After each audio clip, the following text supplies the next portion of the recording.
Welcome to a football show, Thursday edition. Hope everybody's having a wonderful week. We got a little bit more draft coverage for you guys. He is Zach. I am Braden. Welcome to the show. Jump into the comments, of course, brought to you by Sinkers Beverages, the best liquor store in Nashville in 2022. Already off to a raring start. Scientifically, Zach. The best. So it's facts. It's facts. Scientifically, the number one liquor store in Nashville. And in 2022, and off to a pretty good start, earning their way to defend that crown. Kingston Group as well. BuildKG.com. Look at this fancy new 440 logo you have on the Twitter side over here. You like that? What do you think? What do you think about that? I like it, but I wish I had it for our graphics. No. That's just for social media. That's our social. Gotcha. It's our new social media logo. I like it. No, thanks for hanging out. Of course, thanks for joining us. Here's what we're going to do on the show today. Why gambling should be legalized. I think you and I are pro gambling, but there's a story unfolding with Alabama that I think is one of the most crystal clear examples of why gambling should be legal. And it's going to be, I am utterly fascinated with the entire story. Let me say something, because when you say that, it sounds like it sounds differently than what you're going to actually side on. It's okay. So I think everybody needs to stay to the very end, because you have to. I think it's going to the wording that Braden is and the side he's going to pick is going to blow your fucking mind. Which very rarely happens for me. Yeah. I know you blow minds regularly. I have to work hard for it. So it doesn't come naturally. So we'll do that later on in the show. We'll take a quick glance. I know we're going to spend some more time on this as the offseason progresses. We'll take a quick glance at the AFC draft classes, the Colts, and talking about blowing people's minds, like the phrases and the words that Zach will use in the same sentence as another franchise in the AFC South, never before seen in the wild. So you're going to check that out. That's another good conversation. We'll dive. It's been interesting to see, just in terms of the AFC South this year, who may have been possibly the problems that weren't the problems that we all thought they were. Okay, I think I follow where you're going there. You'll get it. I smell what you're stepping in, but good things to tune into later on in the podcast and in the show. Of course, if you're watching on YouTube as well, we appreciate you guys. D Good, Trey for already commenting. We appreciate you guys. We're going to touch on the last 4 draft picks. We spent a ton of time on Will Levis and Peter Skoronski on the last 2 episodes. To talk about that. Right. So we spent a ton of time setting expectations for those 2 players. I think setting some expectations, and it's less about the other 4 players in the draft class, far less about value and strategy within the draft and how it unfolded, and more like, all right, well, what do we actually have, and what are expectations for some of these players as we enter rookie camp coming up in a couple of weeks. But all 4 Titans spoke to the media. Ryan Tannehill included, Aaron Brewer, Chig Okonkwo, and Roger McCreary. We will get to what they had to say, because some big changes, quote, big differences, huge changes coming for the Titans offense. And so we will get to that. That's going to be the majority of the first part of the show today. Again, Kingston Group, BuildKG. I know you have some personnel news and some questions off the top of the show, so we'll get to that.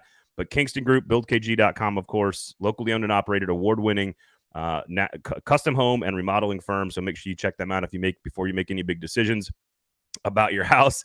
D Good wants more Levis content. I have a feeling we're in the market of Levis content for the next 3 years. So I think you're going to get plenty of that.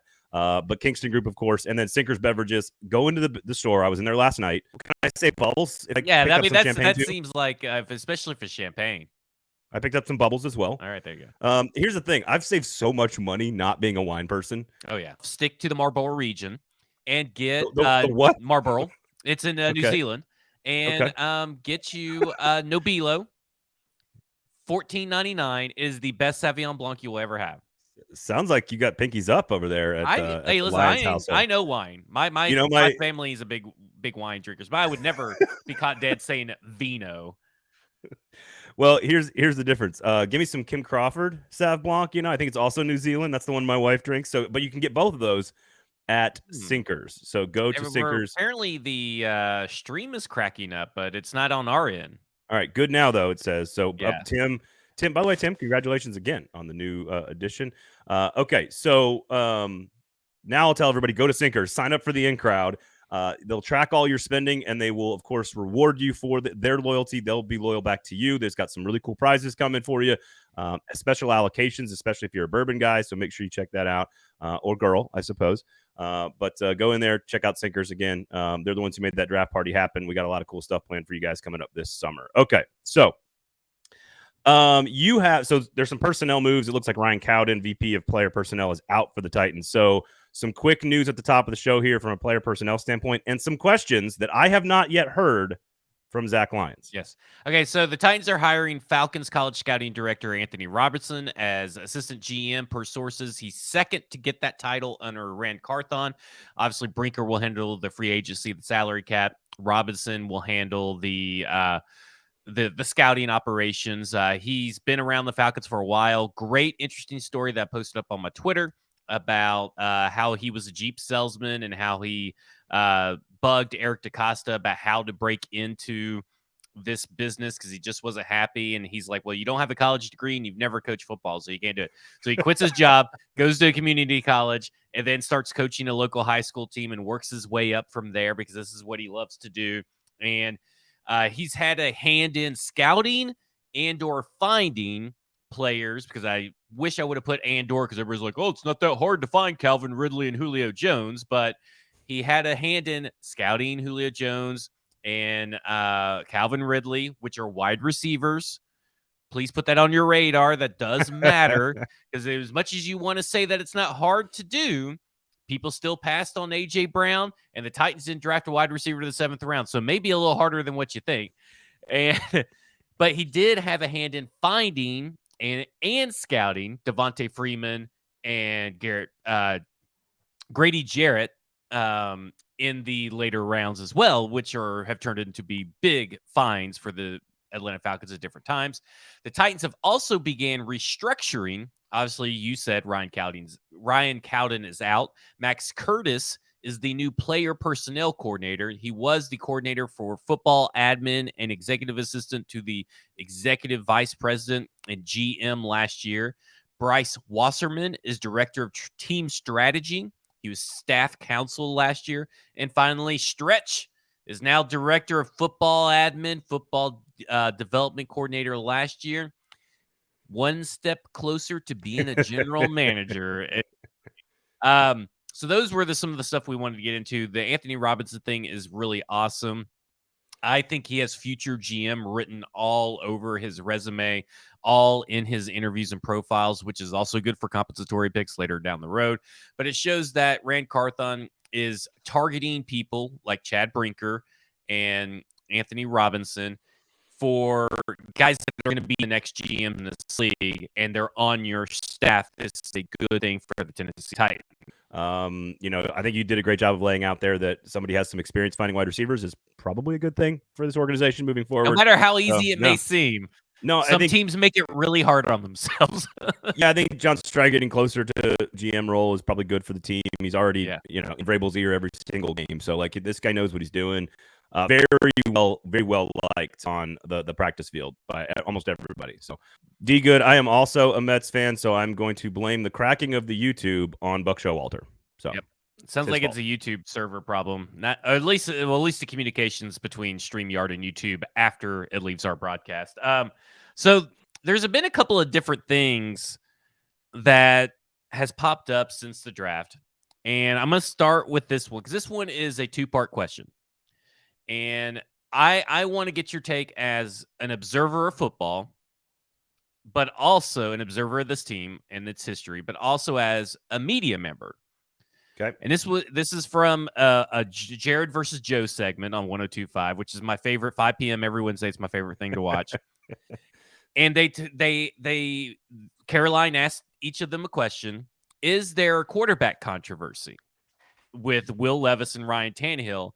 And Jared, and the reason I want to ask the media side is because Jared says, well, NFL Network is talking like it is, and ESPN, Get Up, whatever, is talking like it is. So that means it is a quarterback controversy because other people outside of the local media are making it a controversy. Interesting. So, okay.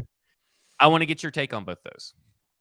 Okay, so as a football observer and an observer of the Titans, is there a quarterback controversy? Yes. No. Yeah, well, yeah, that's what I'm asking. Sorry. Yeah, the answer is no. The answer is no. The answer is Ryan Tannehill is the starting quarterback until he's not.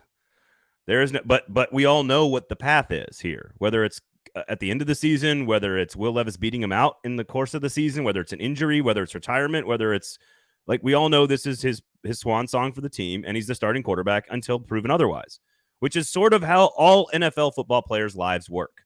You are the starter at your position until you're not. And that's just what it is. That's how the sport works. So, no.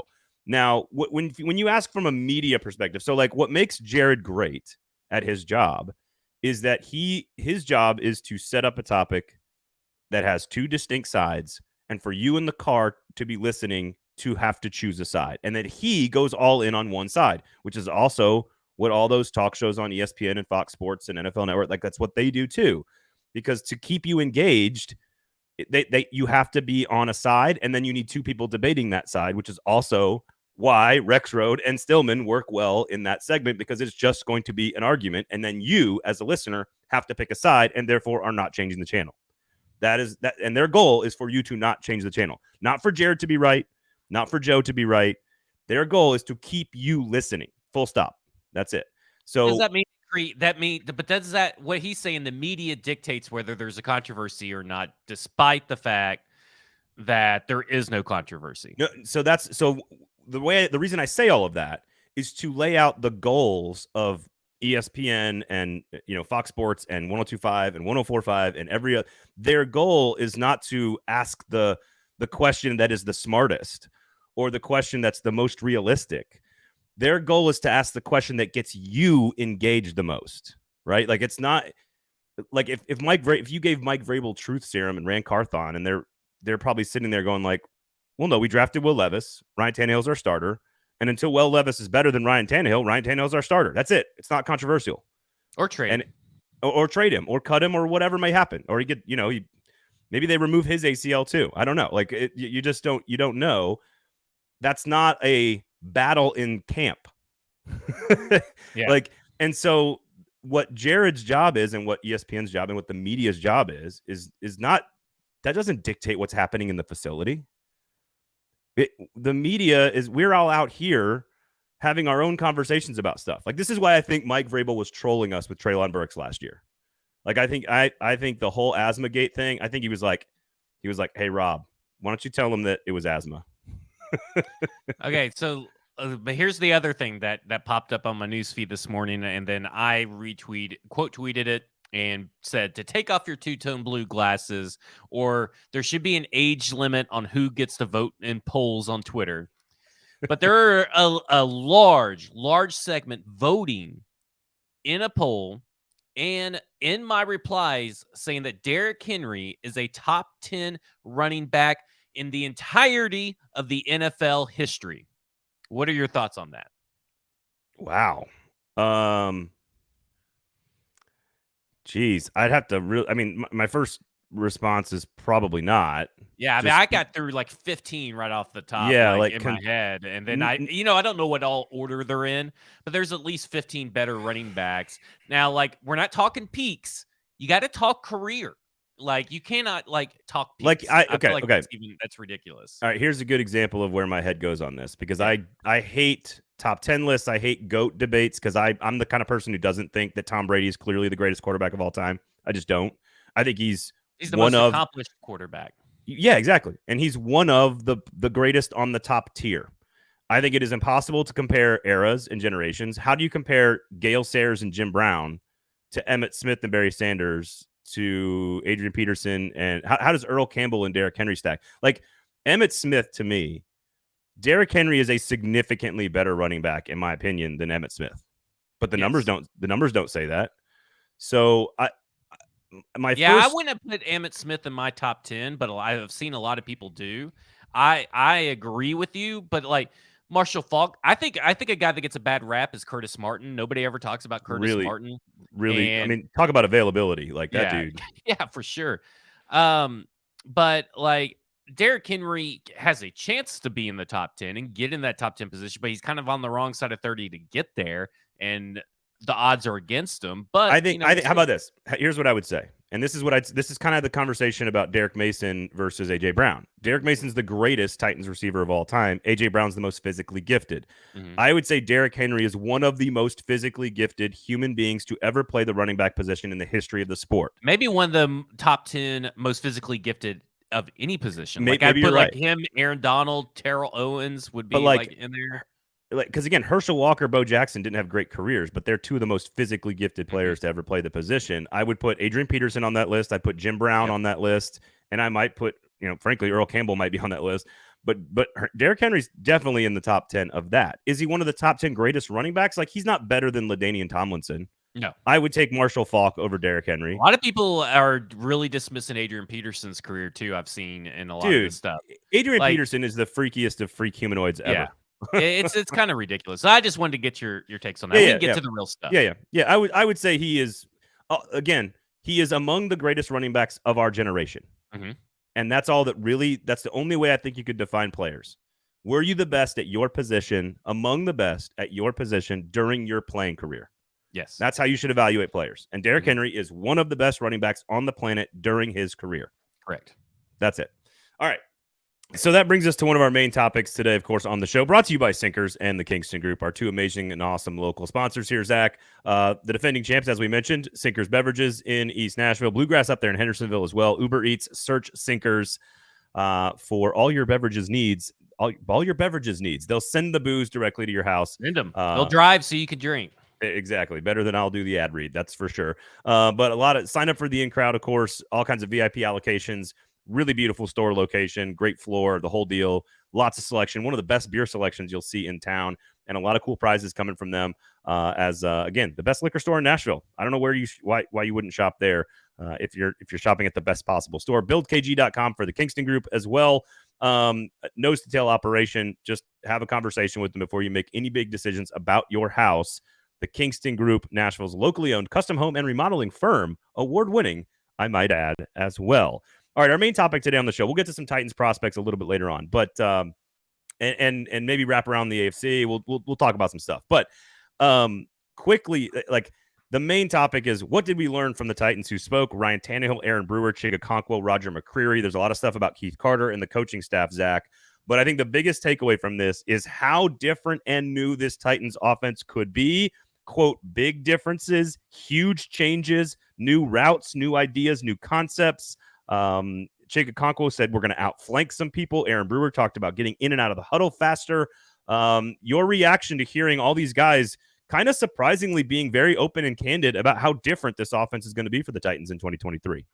Super excited. And first off, surprising that they were this candid, because obviously they'll probably, at least Chig and Aaron will probably never see the front of a microphone for a while, if any past indications arise.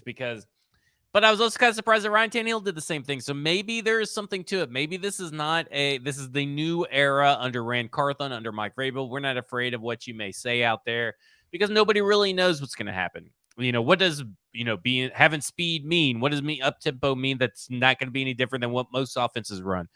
Basically, what you're saying is that, hey, we're modernizing the way that this offense runs mechanically. And what I mean by that is, like, under the hood, how does it ran? Play calls coming faster, exiting the huddle faster, getting to the line of scrimmage faster, executing the play faster. That's what they meant by speed. I told everybody back at the Senior Bowl that Rand Carthon's message to everybody was to play quick and violent. You want guys with good football instincts. That's what they mean by speed. I know everybody wants them to mean, I want the guy that runs a 4.2 40 that can go really deep, but that's not what they're talking about, because they want these guys from the time the ball is snapped to get to the position they're supposed to be in for this offensive play call to succeed as quickly as possible. And sometimes that means just being quick and being technically sound. It does not mean being fast. Well, instincts and diagnostics all apply to how fast you play. Like, you can run a 4.2 and not understand what you're seeing on the field. Racy McMahon. And that's going to slow you down. A1 Taylor. So if you were to describe sort of what you expected the offense to be, or maybe even what it was under Todd Downing, like in a schematic sense, and you're going to describe what you are projecting this offense to be, what's the terminology you would use to describe? Because I love the terms outflank and in and out of the huddle and different, all this other stuff. I think modernize is a good one, but I'm not. What exactly do you think that means when you actually, besides the tempo and the pace and playing fast and all that stuff we just talked about, what exactly what does it mean that it's going to be so different? I think that you're going to see guys being used in correct ways. I feel like that was a big issue last year when A.J. Brown, or not technically last year, but when A.J. Brown went down, Nick Westbrook-Ikine was treated like he was A.J. Brown. You cannot run the same plays that you'd run with A.J. Brown that you'd run with Nick Westbrook-Ikine. You cannot run the same plays with Treylon Burks if he's not playing with Nick Westbrook-Ikine. You just can't do it. I'm sorry I'm picking on Nick Westbrook-Ikine, but you just can't do it. You can't treat Jeff Swaim like he's Jonnu Smith. Like you have to use them correctly. That's just what you have to do. So they're going to use them correctly, put them in places to succeed. But we have talked about the long developing pass plays over and over and over again with this team. The routes take forever to develop. And when you have routes that take forever to develop with a piss poor pass blocking offensive line, it is a recipe for disaster. And what they have done. And a couple of bad ankles at quarterback. Yeah, and what they have done is make it athletic across the board, not fast necessarily, athletic across the board with a focus on pass protection offensive line.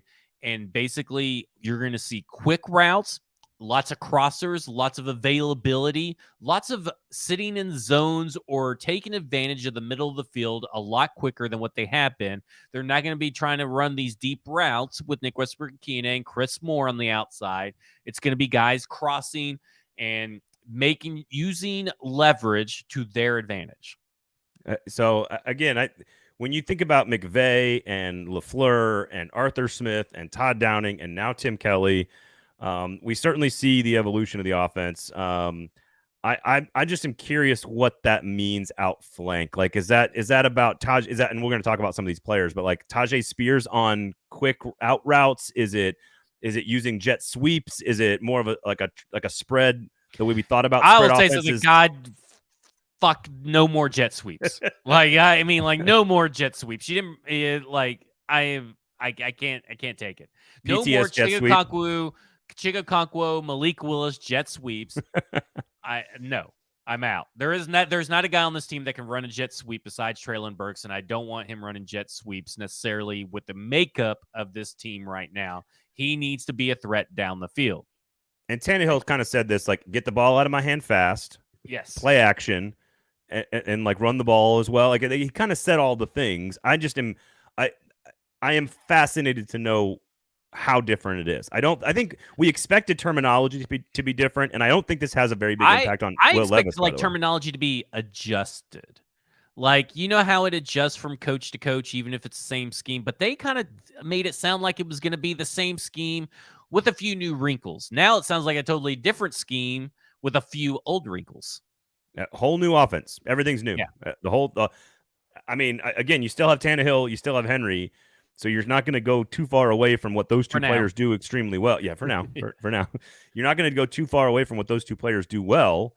Treylon Burks being better, Kyle Phillips being healthy, Chigakonkwo being more confident. He said that a lot was about his confidence and play speed was better. That's what you're talking about, right?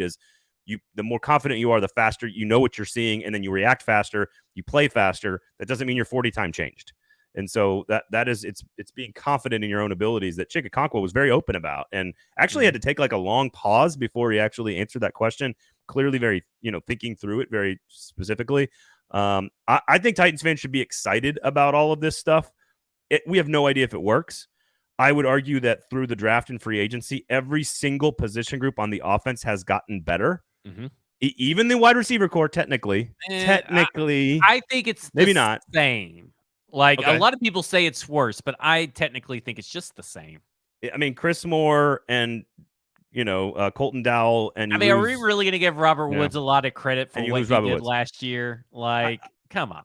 I personally like Robert Woods. I think he's a good football player. But, like, I'm talking about the people who think this team got worse at wide receiver. I think it's just the same. Like, Robert Woods last year is the same. It can be easily replaced. Well, and in this particular offense. But again, what will the offense look like is why I think it's exciting. The quarterback room is clearly better. Tannehill had to answer those questions again. He's like deja vu all over again. And, he doesn't really tell you. What I like about Tannehill is he'll tell you some really critical pieces of information, And then when he doesn't want to talk about it, he won't talk about it. He doesn't talk about his contract situation. He didn't talk about what was said in the meeting with Rand Carthon. He's here to play football, with with Will Levis in the background. But the quarterback room is better. The tight end room is better. The running back room is better. The offensive line room is better. So I think Titans fans should be excited about this. Speaking of the offensive line, Zach, not too many nice words for Keith Carter, which I don't think was all that unexpected, but quote, super aggressive was what Aaron Brewer had to say about him. My way or the highway, another cliche he used about Keith Carter. It very clearly a different vibe and energy in the offensive line room with Haas now coaching up that group. Yeah, very clearly nobody liked him. At this point, you kind of wonder and kind of tilt your head to the side and wonder, why did Mike Vrabel let him be here this long? And did Mike Vrabel not know what was going on? Which kind of raises like some peculiar, like ancillary questions that probably really don't matter in the big scheme of things, but it does make you think. It's like, because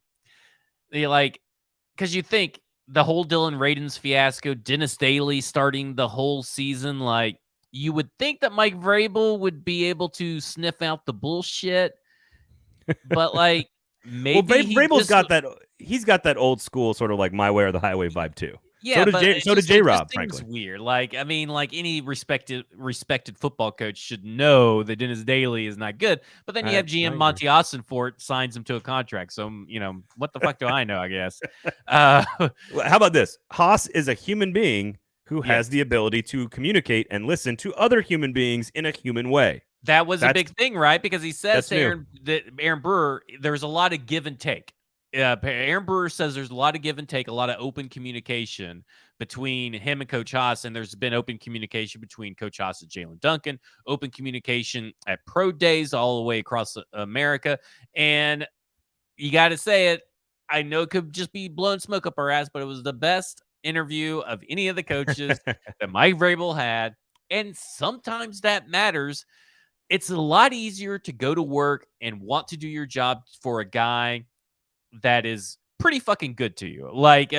If the guy that you don't want to fight and go to war for a guy like Mike or like Keith Carter, I'm sure you do for the rest of your team, but it's kind of hard. It's kind of like when you go to school and they, all the fourth graders have different teachers, different classrooms, different teachers, and you get the good homeroom. Like if your homeroom is the fun one, you get a little treat in the morning. Maybe you get like some activities while you're waiting for class to start and all this stuff. And then you go to the other guy where you're like, you just got to do your homework. Have you done your homework? You got to sit there and be quiet, for 10 minutes. I don't know, but doesn't it seem like it's kind of like that for the offensive linemen these last few years? No, I agree. And sometimes you can swing too far the other direction, right? Like John Robinson was clearly like a disciplinarian, walking around military drill sergeant style in the practice field with a whistle and a chaw. And now you got Rand Carthon, who's all about his feelings and communication and collaboration. And so this is clearly swinging from a disciplinarian to a player's coach. And sometimes you can go too far, but sometimes even going too far is still better than what it was before. And so I think there's a clear improvement on the offense. I think schematically, personnel-wise, the coaching staff is different at every position on the team except for the wide receiver room. We can get to McCreary here just in a second. But, I think losing Ben Jones and going to Brewer is a pretty big step, but they're clearly very confident the way they offered him, with the offer sheet and moving him there, the $2 stake thing, like just tough as nails, kind of a Vrabel guy. The two games that he started at center, he didn't allow a single pressure. Yeah, so I think, I think he allowed like a handful of pressures, but 0 sacks. But either way, obviously you can't say that he's going to come in and do that the whole season. But if you're talking about the way that the makeup of the offensive line looks, I would expect 10 less sacks blamed on the offensive line and 10 less pressures blamed on the offensive line. And you know what that gets you? The 18th best offensive line.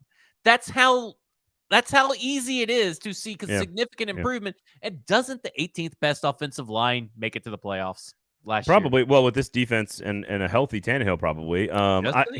Here's what I would say about the Jones thing. I do think that we are, while there's a lot of reasons to like Aaron Brewer and his role and to trust Vrabel and the staff and the new coaching staff and all the new pieces around him, I do think Ben Jones, not as much has been made of like the instincts and the pre-snap reads and the play calling that a center does that Ben Jones has done and exhibited for this franchise for a long time. Maybe Aaron Brewer is eventually better than Ben Jones as the season progresses, but I cannot see him being better than Ben Jones at the start of the year. So we shall see about that move. But certainly everybody seems way happier that Keith Carter's not around. Luckily, it was released today by Broadway Sports Media owned Justin Mello that Peter Skoronski's penciled in at left guard. Yeah, which baby. means that Andre Dillard is left tackle. That means that your center is Aaron Brewer, which we know. Daniel Brunskill's right guard, and NPF is right tackle. Going into training camp, they 100% have their starting offensive line set. It's a fucking miracle. and that will help Aaron Brewer, right? That will help speed up this entire offensive line. But that will eventually, that means that your day one training camp offensive line and your day one game offensive line are the same. Hallelujah. All right. We'll do some rapid fire here with the players and that they drafted: Spears, Wiley, Duncan, and Powell. But quickly, I thought the only thing I really took away from McCreary and Okonkwo is sort of maturation process into being a professional. And I think that's confidence for Okonkwo. That's sort of health. No more baked beans. No more baked beans for McCreary. So not a ton to learn there from those guys. Hanging out with Kevin Byard is a positive step. I know learning from Kevin Byard all offseason is probably hanging a out good with thing. Kevin Byard facility is a positive step since Kevin Byard's not showing up to any of this stuff. But hey, keep your head in the sand, I guess, everybody. All right. Tyjae Spears. Two ACL tears. That's a while ago. He's been healthy for 2 years, but no ACL, which apparently a lot of players have. Oh, well, not a lot. More than we expected.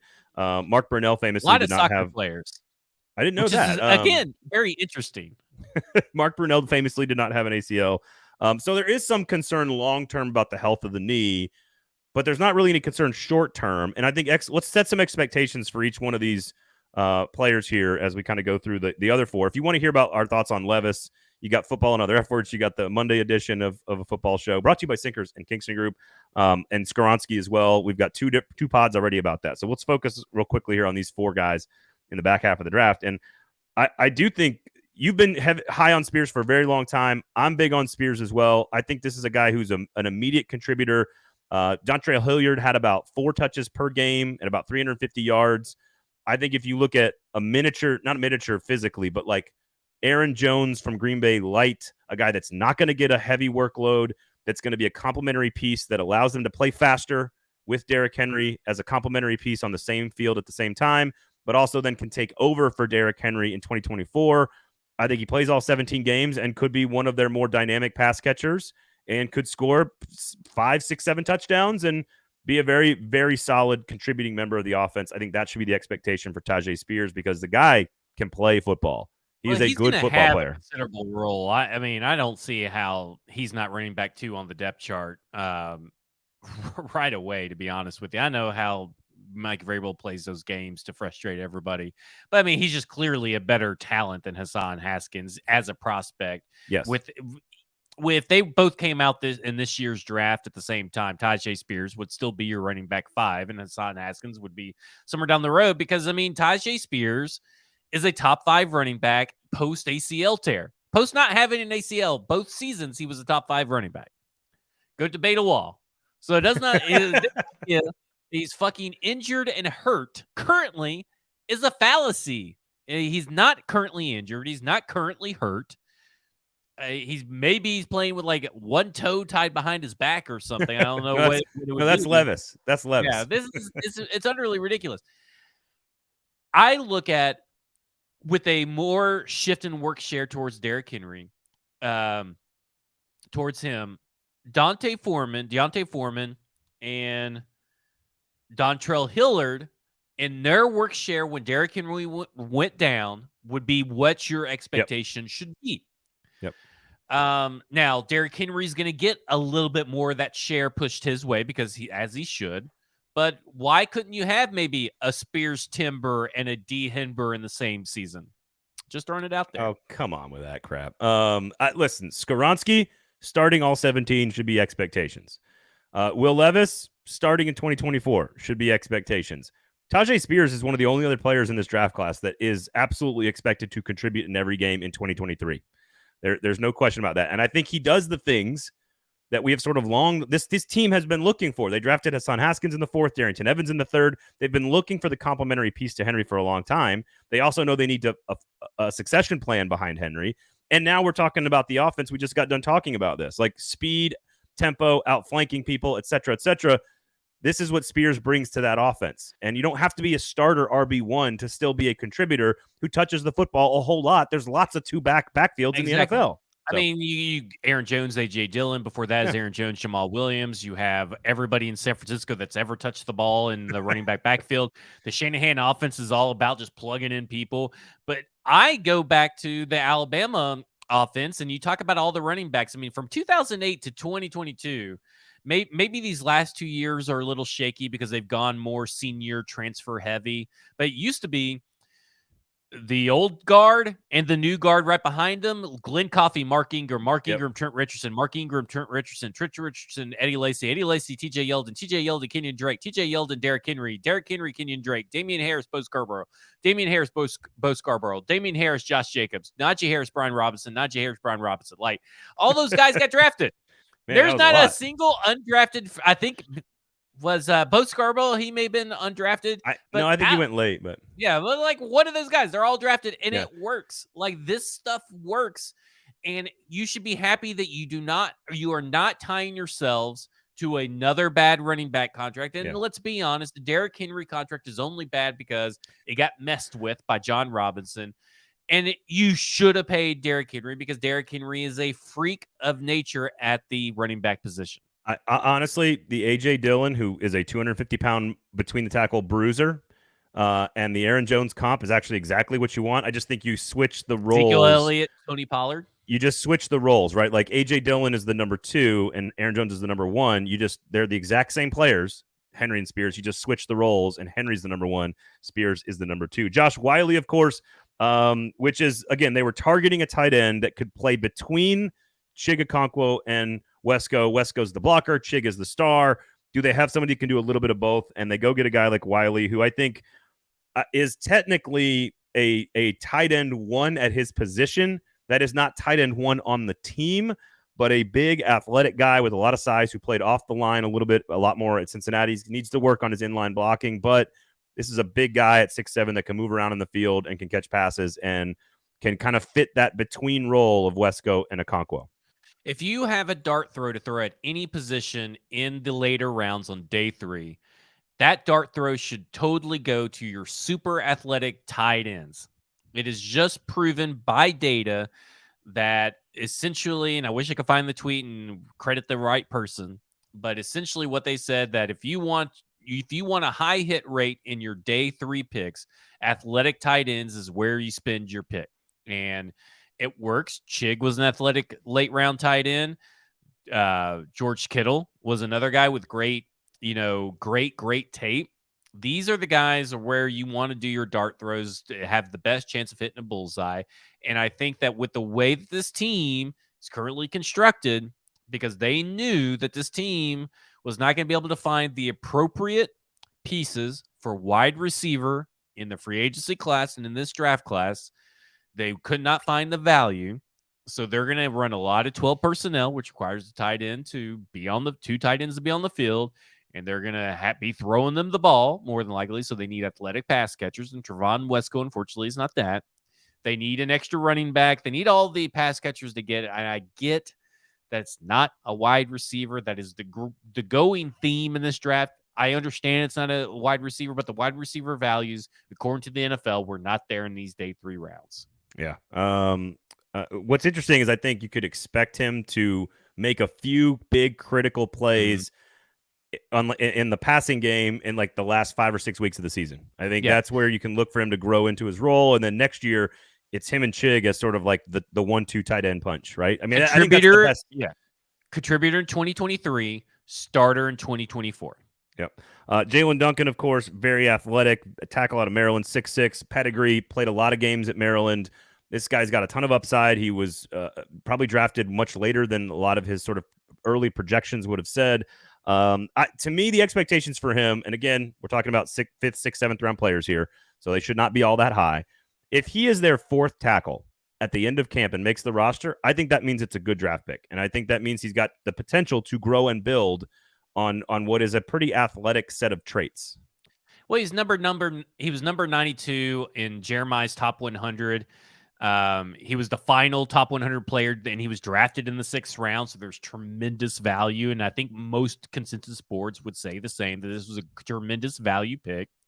He's ultra athletic. He has the desired length you'd want at tackle. I think that maybe his best days ahead of him are either at right tackle or right guard. But Duke Manyweather, he's been training with him, who runs the O-line masterminds, who works with all the top offensive lines, including Peter Skoronski. They trained together. And he said that he told Daniel Jeremiah, he wouldn't be surprised if we look down years in the future if he doesn't end up being the best offensive lineman in this class. Improvements need to be made, but it sounds like he's going in the right direction, which that's all that matters, is going in the right direction for a 6th-round pick. And much like Josh Wiley, I predict that he will be a contributor this year, unfortunately, because injuries do happen. Yep. But next year, he will be a starter. And if NPF does not improve, I would look at him. If Andre Dillard is not what he wants, he could be on that side. And if Daniel Brunskill has moved on as well, he could be there. I think the only position he's not playing is center and left guard. Every other position is open for the future of Jalen Duncan. Yeah, I think that's all about right. Colton Powell, of course, 6'3", 212, and I know listen, he's a special teamer. I don't think expectations should be all that high for any receiver, but he is, again, and I'll wrap up all of these players with a singular point here in just a second, but I know Emory Hunt's very high on this. I heard you guys talking about that on F Words. Make sure you check that out. Stack in the inbox as well. But I asked Emory Hunt, I said, hey, is this a combination of Nick Westbrook's size, dependability, and Racey McMath's straight line speed? And he said, I think he's a more fluid version of Nick Westbrook and a better, more natural receiver than Racey McMath, which are the two things that those two players are missing. So if you have found a middle ground, I don't think it's crazy. Again, let's not go nuts here with the 7th-round receiver, but he's very, very athletic. And I think he's a guy that could absolutely be the receiver number 5 by the time the season rolls around. And I think that should be expectations for fans. Not a lot of receptions. Chris not a lot of Whitmore, snaps. Racey McMath are not making this team because Colton Dow did. That's all you need to know. And I think as a fan base, that is a good thing for a rookie to push one of those guys out of there. And if my money is going to be on, that's going to be Racey McMath. I don't think Racey McMath is making this final 53. I know you've got a San Francisco 49er comp for Jawan Jennings, baby. It's another 7th-round pick who's a big, maybe not as athletic, but he is a big guy who comes in and does what is asked and does what is needed. And the guy that drafted Jawan Jennings is the same guy that drafted and scouted Colton Dow. So I think that if you are a UT fan that was clamoring for a UT player to be on this team, you got about the most closest thing that you could get to a Jawan Jennings on this team. So I know we promised you like 2 major teases in the show, which is Zach has something positive to say about another team in the division, and I have a gambling take that maybe we can get to here in a second. But I just want to wrap up these players with one common theme, and that is the RAS scores, the athleticism, the analytics on these guys are all very similar. Even Will Levis, even Skoronski, very athletic guys that are all high on the relative athletic score. And we were talking about pace and difference and offense and tempo and speed. I believe the numbers are the 27th and 30th slowest offenses in the NFL the last 2 years under Todd Downing. Almost taking up a full 30 seconds per play. And what was the last year of Arthur Smith's career as the offensive coordinator? How fast was this offense? Fourth fastest. Fourth and then in the NFL. Tim Kelly was with Deshaun Watson was 15th and 12th fastest. So we are talking about all of these draft picks, all of the commentary from the players, all of the changes that they have made in the offseason. It all leads to fast, speed, tempo, offense. And that is what they addressed this offseason. So far, so good. Who knows if any of these guys are going to actually play? I don't know. We're going to go a lot deeper into the division real fast, but I just want you to I want you to make one bold statement that no human being has ever heard uttered out of your mouth about the rest of the AFC doing their draft. Chris Ballard had a really good draft, and maybe Frank Reich was the problem all along. That one hurts on the inside a little bit. Yeah, it does. It hurts so bad. I think Houston had a great draft as well. I love a lot of the late picks. I love Stroud and Anderson. Jacksonville, no idea. There's a couple nice players in there, but I'm not really sure what Jacksonville was doing. So I have no clue what Jacksonville was doing. I think they were overvaluing their current roster and make it. I think they think that their roster is going to stay exactly the same in terms of health and luck and production, even though all of that are outliers. I was watching the Colts names go off the board. Julius Brents in the second round. I know you're not a huge Josh Downs guy, but Blake Freeland, aid, defensive lineman, Darius Rush, and it's like all your favorite players, and they all end up in Indianapolis. And it's like a fever dream taking place up there. And we're gonna have to say positive things about Chris Ballard if it all works out. They're probably subscribing to stackingtheinbox.com. I probably did all that. There you go. I also love the Toto pick. Xavier Hutchinson, Jarrett Patterson for Houston late offensive line. A lot of Senior Bowl participants, by the way. I really like. I think it's Colts 1A, Texans 1B, Titans depending on what happens to Levis number 3, and then Jacksonville 4. If you're asking, Jackson is a distant fourth. One of the worst drafts of the entire NFL. All right, real fast, we'll wrap up here on the show. Sinkers Beverages, Kingston Group. There is an Alabama story about the Alabama baseball coach that has been fired. And the entire story takes place over 6 days. On Friday, a U.S. integrity betting company in Las Vegas flags the LSU Alabama baseball game because of some strange bets taking place at Great American Ballpark in Cincinnati. ESPN reports all of this by Monday, and by Thursday, the head coach of the Alabama baseball team, who was entering last weekend with a chance to compete for a division championship in the best conference in college baseball, has lost his job. Oh, by the way, also being sued by a former player for mistreatment, but that's neither here nor there. Lost his job. In 6 days, the system worked. I'm all for victimless crimes being regulated and free in this country. Give us oversight for sex workers and drugs and gambling. I'm fine with all of it. Let us make our own decisions up. This is America, for God's sakes. Because this right here shows you how good the system can work. There's no shaving points. There's none of this garbage is happening. Like, this guy took a pitcher out and changed the rotation. Then some big bets were placed in a totally different state. And 5 days later, he is fired. The system works. Oversight works. Regulation works. Gambling is fine in this country. Stop worrying about it. Also, if you also follow the fucking rules, they're simple. Right. If you're an you NFL deserve player, punishment if you do not follow the rules. No matter how stupid, right? The rule is, if your workplace has a stupid rule in place and you don't follow it, you're subject to get fired. Cry to someone else. Look, if a gambling These Alabama coaches that aren't Nick Saban are really driving me fucking nuts. If a gambling company comes and buys my company and tells me that I can't use racial slurs on the air, and then I use racial slurs on the air, I'm going to get fired. There you go. That's just following the rules. No, football players can't be gambling on football. I get it. That's it. Basketball players shouldn't be gambling on basketball. That's it. It's not that complicated. It's just really not. And again, I was actually this whole entire story gives me peace and calm that like gambling's going to be just fine. Yes, there's an addiction element to this, just like cigarettes or milkshakes or hamburgers or fried food or alcohol or whatever else, all of which is totally legal in this country for you to consume as an adult, as long as you are informed about the consequences of your actions. I think this is actually a really great story about how the system works. Not great for Alabama baseball, which, by the way, there's a whole lot of shit going on with Alabama right now. Yeah. So the assistant athletic football program. The football program is the only one that's fine right now. Everybody else, wild, crazy shit happening at Bama. So go check out Sinkers. Go check out Kingston Group. We appreciate them. Go check out Stacking the Inbox, F-Words Pod as well. You can get to all the other great shows across the 440 Sports Network. We'll see you guys at Jodas Park this weekend. Otherwise, have a good one, folks. For Zach, I'm Braden. This has been a football show.